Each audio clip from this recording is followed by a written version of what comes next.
Hi everyone, it's 1:55 p.m. here in Vienna, Austria. At ngayon guys, naluto na rin ang chicken guys.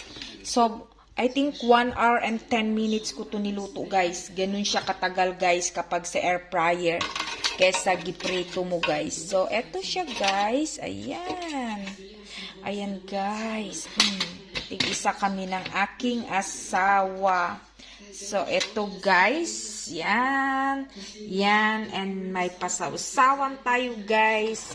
Ito ang aming lunch and dinner na rin for today guys. So, ayan guys. So, ayan guys, and of course guys, masarap yung ulam guys. Yan ang lutong air fryer guys. So, tanggal lahat ng mantika niya guys. And of course guys, rice is life. So, kain tayo guys.